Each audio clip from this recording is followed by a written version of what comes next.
Hey everyone, welcome back to my English delicacy classes. So students, जो सा topic हम लोग कवर कर रहे थे आज उसी को कंटिन्यू करते हैं और प्रोनाउन को पढ़ेंगे। यहाँ पे अभी हम लोग बेसिक से एडवांस लेवल तक जाएंगे। शुरुआत हम लोग बहुत बेसिक से करेंगे क्योंकि बेसिक्स पढ़ना बहुत ज़्यादा इम्पोर्टेंट होता है। सो स्टूडेंट्स, अगर आप इनमें से किसी भी एग्जाम की प्रिपरेशन कर रहे हैं तो ये वीडियो आपके लिए बहुत ज़्यादा यूजफुल होने वाला है। अच्छा, अब आप ये सोचेंगे कि इतने सारे एग्जाम्स की क्लास मैंने एक ही वीडियो में ले ली। दरअसल मैं आपको यहाँ पे एक बात बता दूं कि जो ग्रामर है ना वो एक ही होती है। अगर मान लीजिए अगर शी को अगर टीजीटी में प्रोनाउन बोला गया है तो रेलवे और बैंक के एग्जाम में उसको नाउन नहीं कह देंगे और ना ही पेट के एग्जाम में उसे एडजेक्टिव कहेंगे। शी जो है हमेशा ही प्रोनाउन की कैटेगरी में रहेगा। सो यही होती है ग्रामर। ग्रामर के जो बेसिक कॉन्सेप्ट्स है वो सब में एक ही जैसे होते हैं। डिफरेंस होता है सिर्फ क्वेश्चंस पुट अप करने के तरीके में। अब ये कैसे पता चलेगा, क्योंकि ये भी पता करना ज़रूरी है। सो इसके बाद जो हम लोग की क्लासेस होने वाली हैं, मीन्स कि जितने भी एग्जाम्स लिखे हैं इसकी एक सेपरेट क्लासेस भी चलेंगी, लेकिन उससे पहले हमारा बेसिक क्लियर करना बहुत ज़रूरी है। चलिए, प्रैक्टिस क्वेश्चन सेपरेट क्लास में लेंगे, लेकिन जो डाउट क्लियरिंग सेशन है उसके लिए एक ही क्लास। चलिए शुरू करते हैं हमारी आज की क्लास। सो अब हमें यहाँ पे प्रोनाउन पढ़ना है। तो देखिए, प्रोनाउन पढ़ने के लिए पहले यहाँ पे देखेंगे कि प्रोनाउन होता क्या है। सबको पता होगा लेकिन फिर भी एक रिवीजन तो बहुत जरूरी है। तो देखिए स्टूडेंट्स, प्रोनाउन होता है वो वर्ड्स जो कि नाउन की प्लेस पे यूज करे जाते हैं। जैसे कि Meera is a beautiful girl, Meera reads in class 9th, Meera is my best friend. तो देखिए यहाँ पे जो वर्ड मीरा है वो बार बार हम लोगों ने यूज किया है। अब ये बहुत ज्यादा सुनने में ऑकवर्ड लगता है क्योंकि जो सेंटेंस होता है ना, तो सेंटेंस में जो नाउन होता है आप बार बार उसको रिपीट नहीं कर सकते, ये एक एरर ही होता है। सो इसकी प्लेस पे हम लोग जो वर्ड यूज करते हैं वो कहलाते हैं प्रोनाउन। जैसे कि मीरा के प्लेस पे यहाँ पे शी लिखा, यहाँ पे भी शी लिखा और यहाँ पे भी शी लिखा। यहाँ पे हम लोग हर सेल्फ भी लिख सकते थे, हर भी लिख सकते थे, वो सेंटेंस के अकॉर्डिंग होता है। ठीक है, तो चलिए देखते हैं यहाँ पे प्रोनाउन का चार्ट। अब अगर हमें प्रोनाउन पढ़ना है तो प्रोनाउन का चार्ट हमें सबसे ज्यादा इंपॉर्टेंट हो जाता है याद करना। देखिए यहाँ पे फर्स्ट पर्सन क्या होता है। तो फर्स्ट पर्सन मैं आपको बता दूं कि जो फर्स्ट पर्सन होता है, सपोज मैं आपसे बात कर रही हूँ तो मैं आपसे कहूंगी I am talking to you. तो यहाँ मैंने अपने लिए जो प्रोनाउन यूज किया ये था आई। अब मेरे साथ सपोज कि यहाँ पे कोई और भी होता तो हम लोग कहते we are talking to you, like जैसे कि हम आपसे बात कर रहे हैं।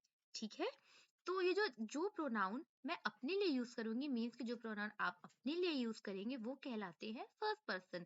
अच्छा, सेकंड पर्सन प्रोनाउन कहलाते हैं जो आप दूसरों के लिए यूज करेंगे। जैसे कि मैंने कहा I am talking to you, तो मैंने जो प्रोनाउन आपके लिए यूज किया वो कहलाएंगे सेकंड पर्सन। और थर्ड पर्सन, मान लीजिए हम दोनों यहाँ बैठ के किसी और की चुगली करें तो वो कहलाएंगे थर्ड पर्सन। अब थर्ड पर्सन में कुछ कैटेगरीज मैंने देखिए यहाँ डिवाइड की हुई है। देखिए ये जो एफ है ये फीमेल को रिप्रेजेंट करता है, दैट इज शी। उसका ऑब्जेक्टिव केस होता है her, reflexive pronoun herself होता है, पजेसिव प्रोनाउन हर्स, और एडजेक्टिव होता है पजेसिव एडजेक्टिव हर। ठीक है, M for male he, him, himself, his. अब पजेसिव प्रोनाउन और पजेसिव एडजेक्टिव ही का सेम होता है।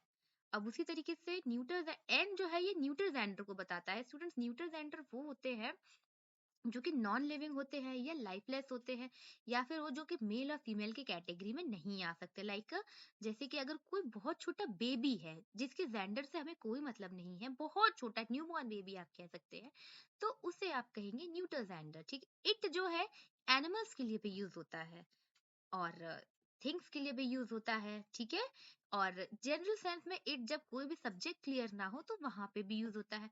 और प्लूरल में दे इसलिए यूज करते हैं, एक तौर से न्यूटर ही समझिए। मान लीजिए अगर आपके दे से हमें ये नहीं समझ में आ रहा है कि आप किसके लिए बात करें, मान लीजिए वहां पे कुछ गर्ल्स और बॉयज का ग्रुप खड़ा है, एक तरफ गर्ल्स का ग्रुप है एक तरफ बॉयज का ग्रुप है, तो हम कहें दे आर टॉकिंग, तो आपको नहीं समझ में आया ना कि मैंने गर्ल्स के लिए कहा या बॉयज के लिए कहा, या फिर दोनों ही आपस में बातें कर रहे हैं, तो नहीं समझ में आया ना। तो इसलिए भी दे को भी हम लोग न्यूटर जेंडर की कैटेगरी में रखते हैं। तो अब अच्छा, एक चीज मैं यहाँ पे बता दूं आपको, जो इट है इसका कभी भी पजेसिव प्रोनाउन नहीं होता है, मीन्स कि इट्स कभी नहीं होता है। ठीक है, आपने कई बार ऐसे पढ़ा होगा इसको, इट्स, इस तरीके से आपने देखा होगा। ठीक है, यहाँ पे ठीक है, और ये यहाँ पे, तो इसका मतलब होता है इट इज। ठीक है, ये कभी भी अपॉस्ट्रोफी एस की कैटेगरी में नहीं आती है, इसका मतलब हो जाएगा इट इज। समझ में आ रहा है आपको? अच्छा, यू का भी देखिए मैं आपको यहाँ पे क्लियर कर दूं, यू सिंगुलर और प्लूरल में एक ही होता है, लेकिन जो इसका रिफ्लेक्सिव प्रोनाउन है यहाँ पे प्लूरल हो जाता है। देखिए कैसे, अगर मैं आपसे कहूँ I am talking to you, तो मैं आपसे बात कर रही हूँ, अब मैं दो लोगों से बात कर रही हूँ, तो मैं I am talking to both of you. अब देखिए बोथ आए तब भी मैंने यू ही लिखा, यूज तो नहीं करा। और अगर मैं चार पांच लोगों से बात कर रही हूँ तो I am talking to you all, means I am talking to all of you. अब ऑल के साथ भी मैंने यू ही किया। तो यू सिंगुलर और प्लूरल में दोनों में एक होता है, सिर्फ डिफरेंस आता है रिफ्लेक्सिव प्रोनाउन में। रिफ्लेक्सिव में योरसेल्फ होता है और योरसेल्फ हो जाता है प्लूरल में। अब आपको अगर ये प्रोनाउन का चार्ट समझ में आ गया हो तो हम लोग आगे बढ़ते हैं। ये आता है सब्जेक्टिव। तो स्टूडेंट सब्जेक्टिव केस क्या होते हैं, देखिए यहाँ पे ये जो मैंने ये लिखे हुए हैं ना, ये सारे सब्जेक्टिव केस होते हैं, ठीक है। अब सब्जेक्ट तो आपको मालूम ही है, सब्जेक्ट उसे कहते हैं जिसके बारे में बात की जाए या जिससे रिलेटेड कुछ बात करी जाए, वो कहलाते हैं सब्जेक्ट।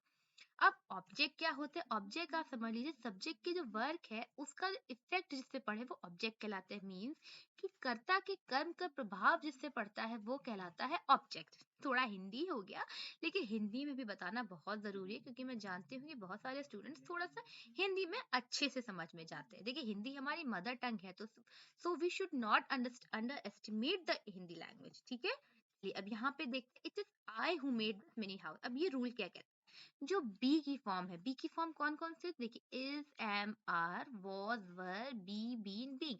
इसके बाद अगर आपको कोई भी प्रोनाउन लिखना है तो वो हमेशा ही सब्जेक्टिव केस में आएगा, और जो कि मैं आपको बता चुकी हूँ। देखिए इज है तो इसके बाद यहाँ पे आ गया आई, ठीक है। देखिए यहाँ पे वॉज लिखा है तो ये यू हो गया सब्जेक्टिव केस। इज यहाँ पे फिर से यहाँ पे आ गया ही, और वॉज के बाद फिर से यहाँ पे दे, ठीक है।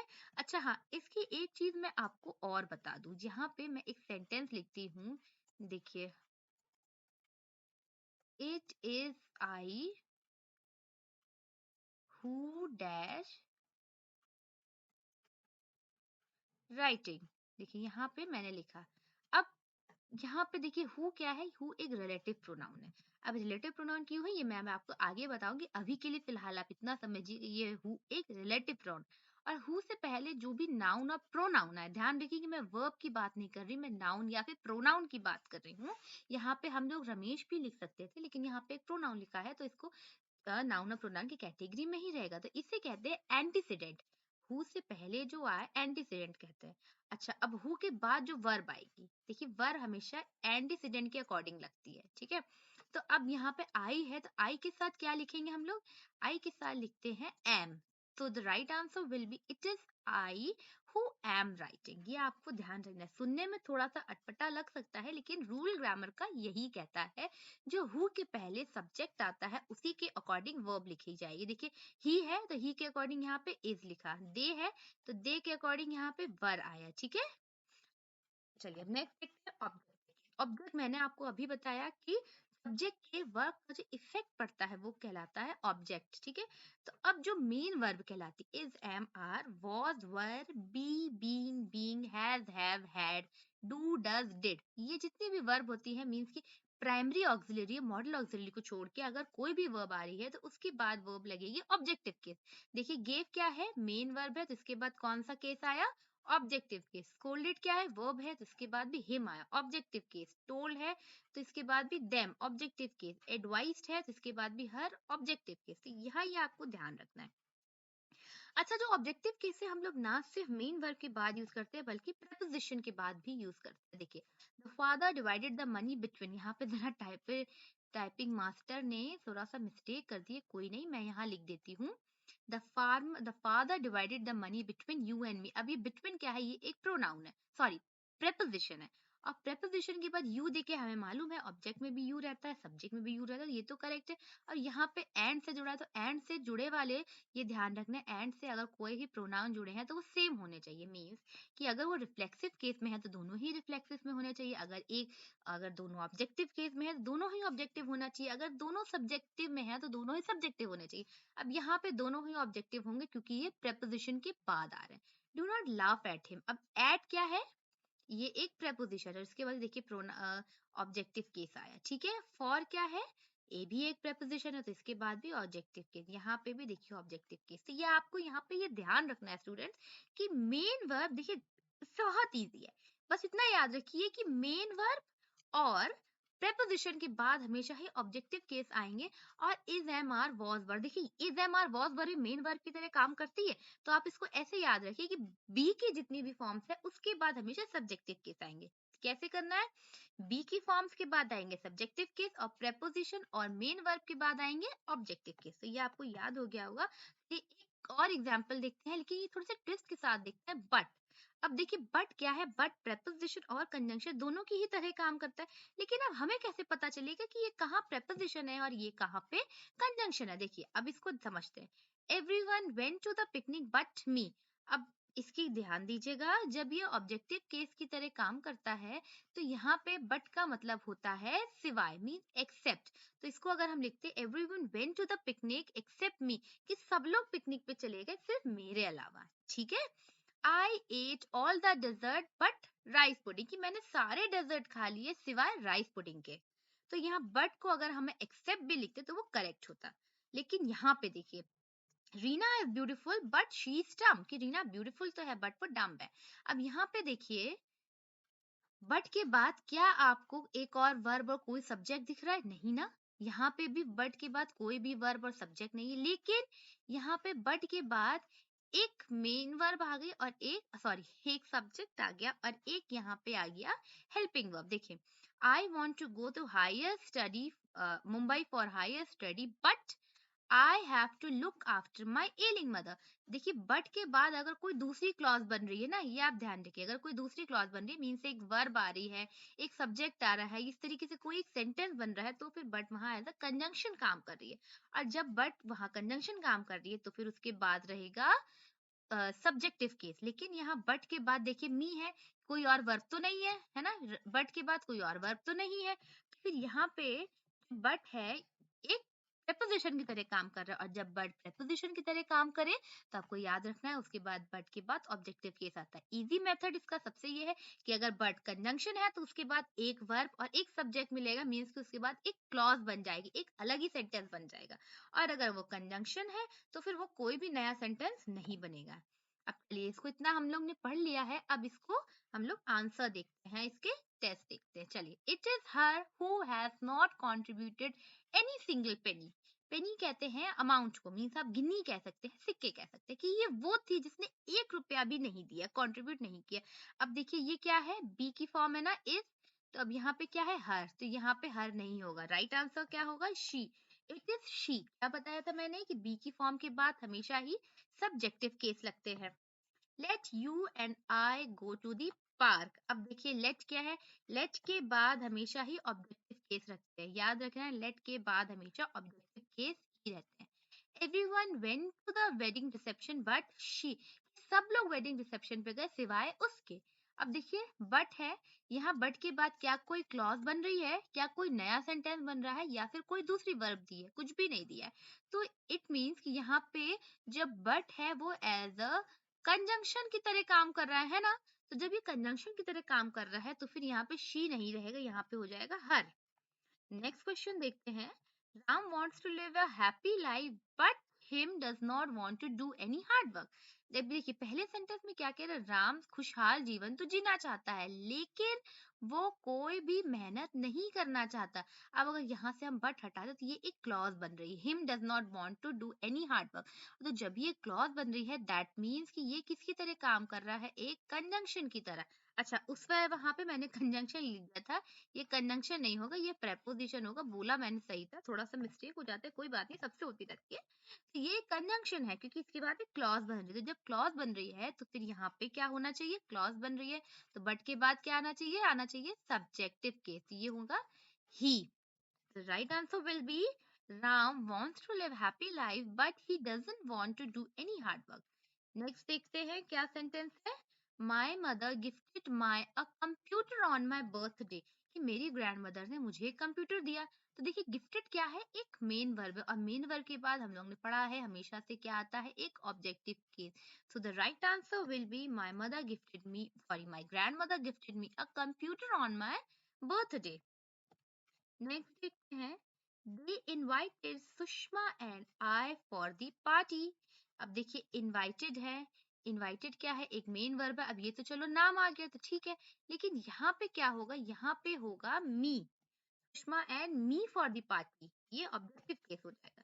It is I who is answering all the questions. देखिए आई दिया है, यहाँ पे हमने क्या देखा, इज है और इसके बाद आई है, ये तो करेक्ट है, लेकिन इसके बाद जो वर्ब आई है क्या वो सही है, वो रॉन्ग है। देखिए मैंने आपको पहले ही बताया था कि जो हु से पहले जो यहाँ पे एंटीसीडेंट होता है उसी के अकॉर्डिंग यहाँ पे वर्ब लगती है। तो क्योंकि यहाँ आई लिखा है इसलिए यहाँ पे एम होगा। इतना हम लोग ने पढ़ लिया। अब देखते हैं यहाँ पे पर्सनल प्रोनाउन। पर्सनल प्रोनाउन क्या होते हैं, आई, मी, ही, शी, ये सारे कहलाते हैं पर्सनल प्रोनाउन। तो देखिए अब पर्सनल प्रोनाउन भी जब यूज करते हैं ना सेंटेंस में, इसका एक ऑर्डर होता है, एक जनरल सेंटेंस।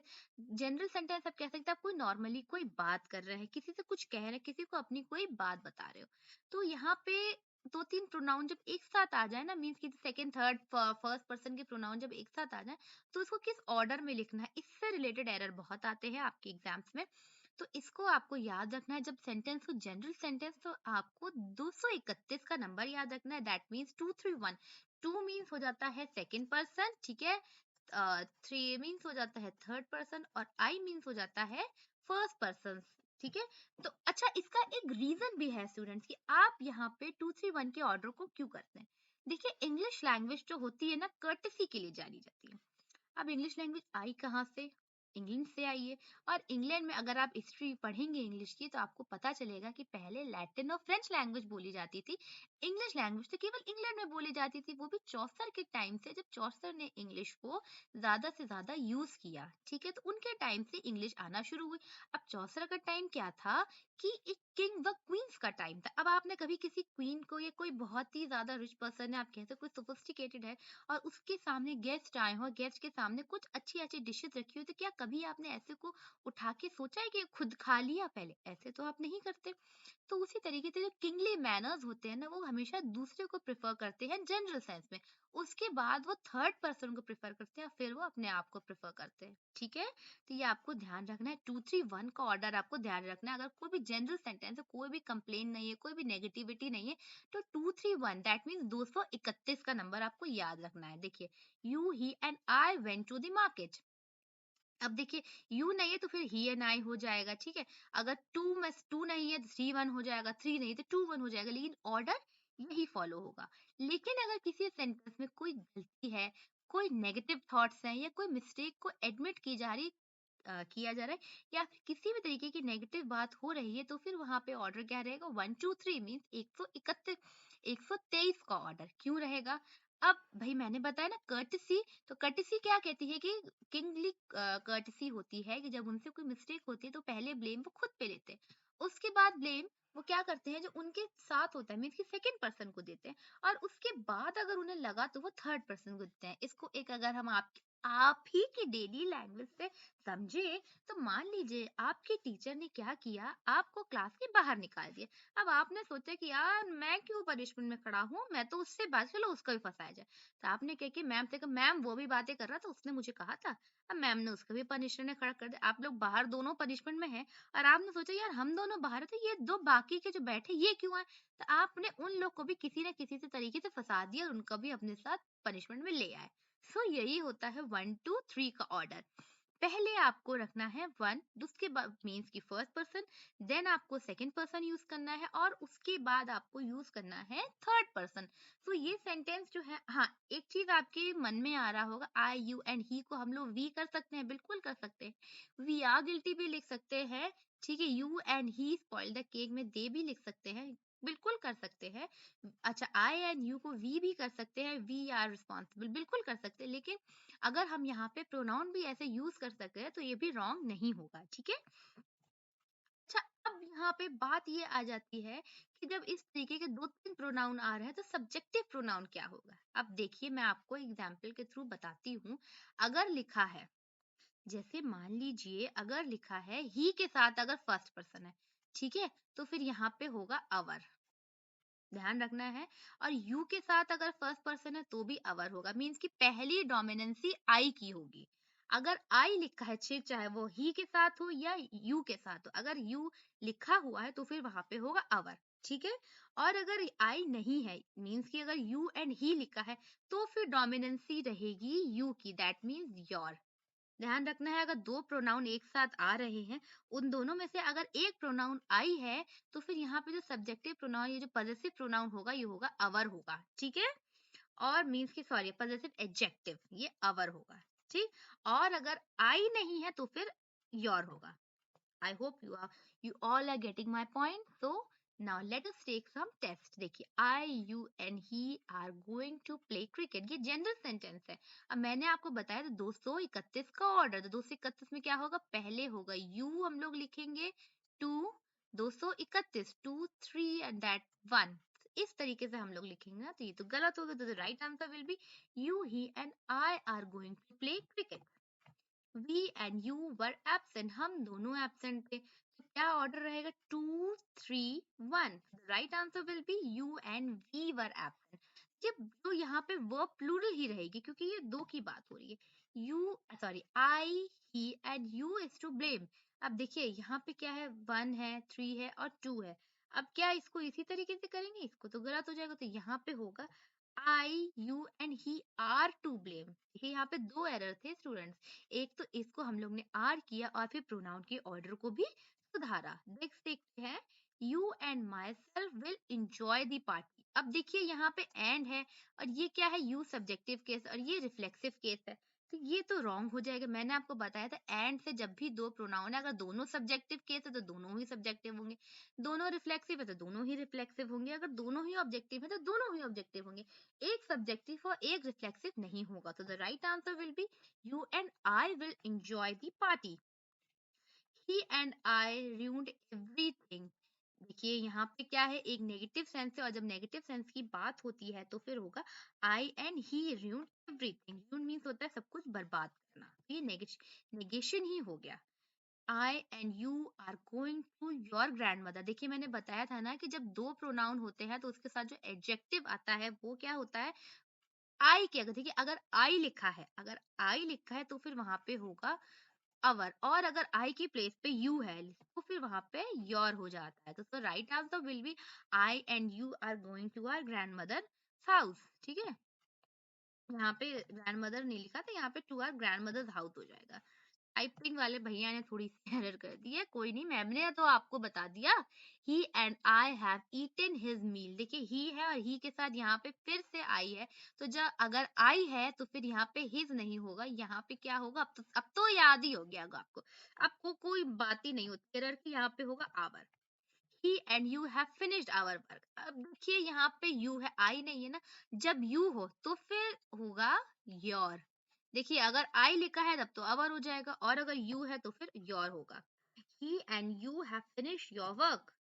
आई होप ये आपको समझ में आया हो। देखिए इट आ गया, मैंने आपको बताया भी था इट, लेकिन यहाँ पे और अच्छे से पढ़ लेते। लाइफलेस ऑब्जेक्ट्स के लिए ई यूज करते, एनिमल्स के लिए यूज करते हैं इट। इन्फेंट, इन्फेंट आप कह सकते हैं कि जो बहुत छोटे बेबीज होते हैं ना, जिनकी हमें जेंडर से बिल्कुल भी मतलब नहीं होता, जैसे कि न्यू बॉर्न बेबीज, तो वहां से इट आता है। नाउन और प्रोनाउन का एम्फेसाइज करने के लिए, दैट इज यहाँ पे मैंने लिखा है ना इट इज आई, की ये मैं था जिसने तुम्हें बुलाया था, तो मैं जोर दे रहा हूँ ना नाउन और प्रोनाउन पे। एज अ डमी सब्जेक्ट, अब इट इज रेनिंग आउटसाइड में क्या करें, यहाँ पे क्या सब्जेक्ट, कुछ भी नहीं है, तो यहाँ पे इट यूज करेंगे, ठीक है।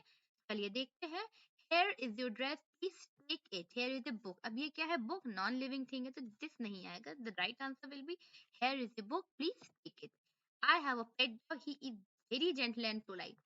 अच्छा कई बार मैंने एक एनिमल लवर्स का वीडियो देखा है, डॉग और कैट और जो भी उनके पास एनिमल, उनके लिए ही और शी यूज करते हैं।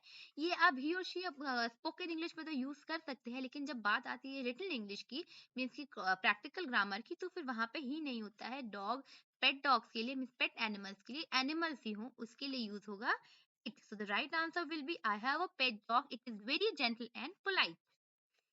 Mrs Sharma has given birth to a baby, he has beautiful eyes. अब मिसेस शर्मा ने एक बेबी को जन्म दिया है, तो ऑब्वियस सी बात है कि वो इन्फेंट है, और इन्फेंट है तो वो न्यू बॉर्न बेबी है, और न्यू बॉर्न बेबी है तो उसके लिए ही नहीं होगा, वहां पे होगा इट। क्योंकि देखिए यहाँ पे बेबी लिखा है ना, बेबी के बारे में हमें कुछ भी नहीं पता है कि वो मेल में है, कि बेबी बॉय है या बेबी गर्ल है, तो फिर यहाँ पे आ जाएगा it. It has beautiful eyes. This is raining heavily outside. अब मैंने बताया ना, जब इस तरीके से लिखा तो वहां पे दिस नहीं, वहां पे इट होगा, क्योंकि डमी सब्जेक्ट है। It is raining heavily outside. This is easy to find fault with others. देखिए जो दिस है, मैं आपको दिस और इट का भी डिफरेंस बताती हूँ स्टूडेंट्स। जो दिस, दैट, दीज, दोस, ये एक डेमोन्स्ट्रेटिव प्रोनाउन है और ये एक डेफिनेट चीजों को बताते हैं। जैसे कि मान लिया this is easy to find fault with others, कि दूसरों में गलतियां ढूंढना बहुत आसान होता है। लेकिन क्या ये एक डेफिनेट चीज है? क्या ये आप इसे देख सकते हैं? नहीं देख सकते है ना, एक डेफिनेट तो नहीं है। तो फिर यहाँ पे इट आएगा। It is easy to find fault with others. Okay, I think that is wrong to travel in such a poor condition. Okay, तो यहाँ पे दैट इज रॉन्ग नहीं होगा, यहाँ पे होगा इट। क्योंकि मैंने फिर से आपको वही बता रही कि इट जो है एज अ डमी सब्जेक्ट भी यूज करते हैं और इनडेफिनेट सब्जेक्ट भी यूज करते हैं। दिस और दैट हमेशा ही डेफिनेट सब्जेक्ट के लिए यूज होता है। ओके, यहाँ पे हमारे खत्म हो जाते हैं पजेसिव प्रोनाउन। अब शुरू होते हैं। चलिए, पजेसिव प्रोनाउन क्या होता है? देखिए, mine, yours, his, hers, ours, yours and theirs. It का कोई पजेसिव प्रोनाउन नहीं होता है। इसके लिए हम लोग देखते हैं, नेवर यूज एपोस्ट्रोफी। देखिए इनमें सब में एस लिखा हुआ, मैं माइन को छोड़ के ठीक है, सब में एस है, तो इसमें आप कभी भी एपोस्ट्रोफी एस नहीं लगाते हैं। दूसरा, पॉजेसिव प्रोनाउन के बाद आप कभी भी नाउन को भी यूज नहीं करते। यहाँ पे मैं आपको बताती हूँ पॉजेसिव प्रोनाउन का मतलब क्या है। कि my sari is black, sorry, my sari is red, yours is black. ठीक है, अब यहाँ पे मैं एक सेंटेंस लिखती हूँ। मान लीजिए माई साड़ी इज रेड लिखा है, ठीक है, और उसके बाद लिखा होता, यहाँ पे मैं लिख देती हूँ एंड लिखा हुआ है your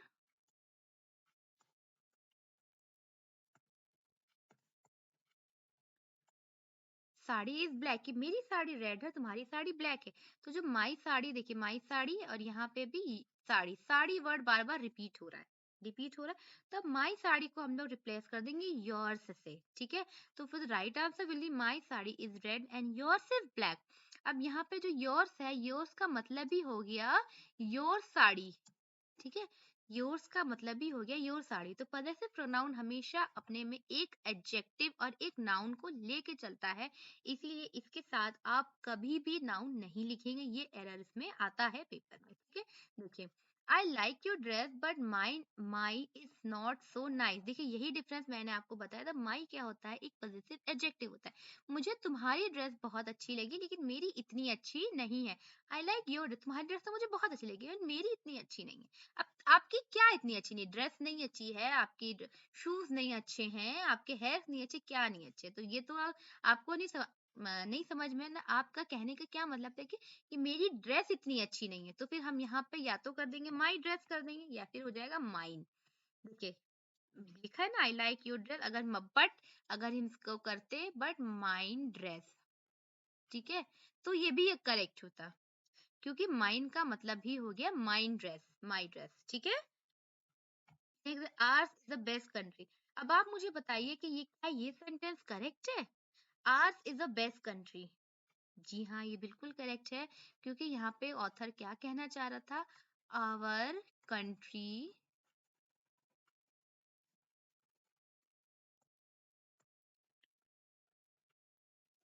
is a best country. देखिए लिखा है ना, our country is the best country. तो अब बार बार कंट्री यहाँ भी रिपीट हो रहा है, यहाँ भी रिपीट हो रहा है, तो ये रेपिटेशन को रोकने के लिए हम लोग लिखेंगे यहाँ पे hours is the best country. ठीक है, तो ये सेंटेंस में कोई भी एरर बिल्कुल भी नहीं है। You went to your house and I went to my house, कि तुम तुम्हारे घर गए और मैं मेरे घर गया। अब देखिए क्या है वर्ब, देखिए वर्ब रिपीट कर सकते हैं बट नाउन रिपीट नहीं कर सकते, ये एक वीक एरर कहलाता है। अब ये तो समझ में आया, लेकिन माइन क्या है? माइन तो अपने आप में ही एक एडजेक्टिव और एक नाउन को लिए होता है, तो फिर इसके बाद ही कैसा नाउन? इसके बाद तो नाउन लगेगा ही नहीं। Right answer will be you went to your house and I went to mine. Whose coat is this? It is mine coat.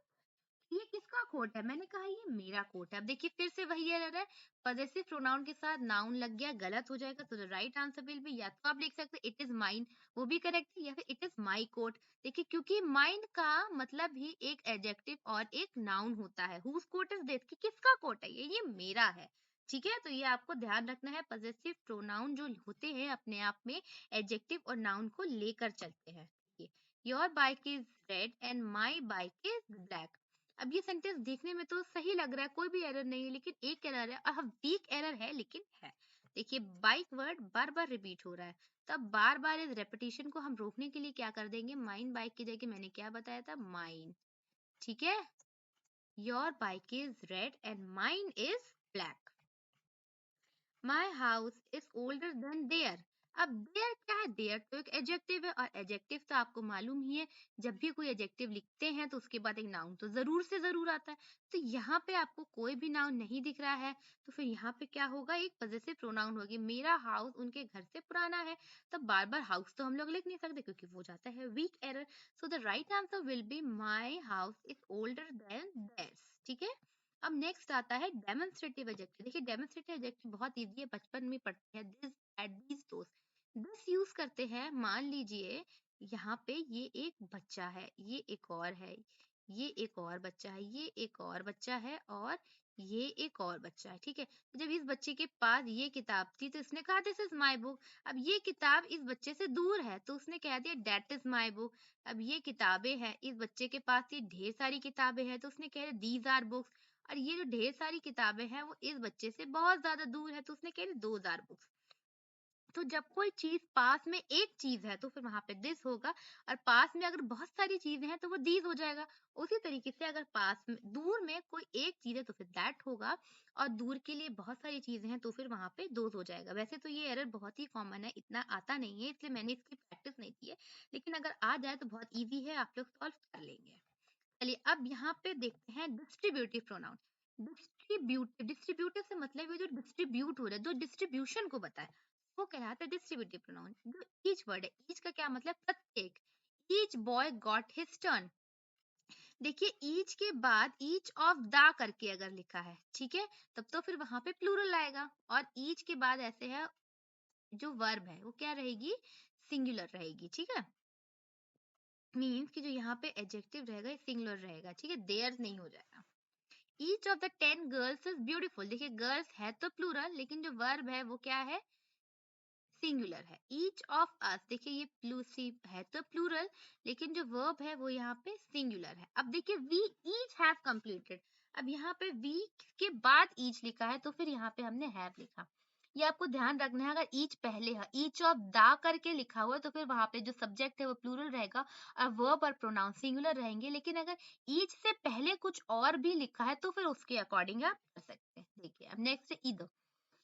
इधर को हम लोग आइदर भी पढ़ते हैं और इधर भी पढ़ते हैं, ये आपके ऊपर, आप इसे क्या पढ़े, दोनों ही करेक्ट प्रोनाउंसिएशन है। ठीक है, तो देखिए इधर का मतलब है one out of two, that means दो में से कोई एक। Either of the two boys has received his gift, कि इन दोनों में से किसी एक लड़के को अपना गिफ्ट रिसीव हो गया, मीन्स कि मिल गया। Each either of the two girls has come, कि इन दोनों लड़कियों में से दो कोई एक लड़की आई थी यहाँ पे, मतलब मीन्स कि आ गई है। ठीक है, तो इसके साथ भी हम वर्ब सिंगुलर रखेंगे। ईदर ऑफ द के बाद जो है नाउन, वर्ब तो सॉरी नाउन तो प्लूरल रहेगा, लेकिन जो वर्ब है या फिर जो प्रोनाउन है वो सिंगुलर रहेगा। ठीक है, एनी अच्छा, लेकिन अब सिलेक्शन होता है। देखिए इधर में तो दो लोगों के बीच का सिलेक्शन होता है, लेकिन जो एनी है उसमें क्या होगा, दो से ज्यादा लोगों का सिलेक्शन होता है। ठीक है, एनी वन में जब इधर से ज्यादा बहुत सारे लोग हैं, अगर मान लीजिए लिखा हो एनी ऑफ द 10 बॉयज, अब 10 बॉयज में एनी वन लिखा है, ठीक है, लेकिन ये इधर होता तो रॉन्ग होता। तो जब बहुत सारे बच्चों की बात होए और उसमें से अगर किसी एक को कुछ मिलना हो तो फिर वहां पे एनी वन आएगा। Any one of the 10 boys has got this prize, इन 10 लड़कों में से किसी एक को ये प्राइज मिल गया है। Any one of the 5 friend is sick, इन 5 दोस्तों में से कोई एक लड़का बीमार है। ठीक है, देखिए एनी वन के बाद भी जो नाउन है वो प्लूरल रहेगा, और जो वर्ब है वो सिंगुलर रहेगी। देखिए यहाँ पे प्रोनाउन सिंगुलर है तो ये आपको याद रखना है। नीदर, अब दो में से किसी कोई एक काम हो रहा है तो फिर वो ईदर है, और ढेर से में से कोई एक काम कर रहा है तो फिर वो ईदर है। लेकिन अगर दो में से दोनों में से कोई भी काम नहीं कर रहा है तो फिर वहां पे होगा नीदर। अच्छा यहाँ पे इफ है, यहाँ पे ऑफ हो जाएगा। ठीक है, neither of these two boys has received his book, इन दोनों में से किसी को भी इनकी किताबें नहीं रिसीव हुई है, नहीं मिली है। Neither of the two girls has got her book, इन दोनों लड़कियों में से किसी को भी इसकी बुक नहीं मिली है। ठीक है, नन। अब जब दो में से दो किसी को भी कुछ नहीं मिल रहा तो फिर वहां नीदर हो गया, लेकिन अब बहुत सारे लोग हैं तो फिर क्या होगा, वहां पे हो जाएगा नन।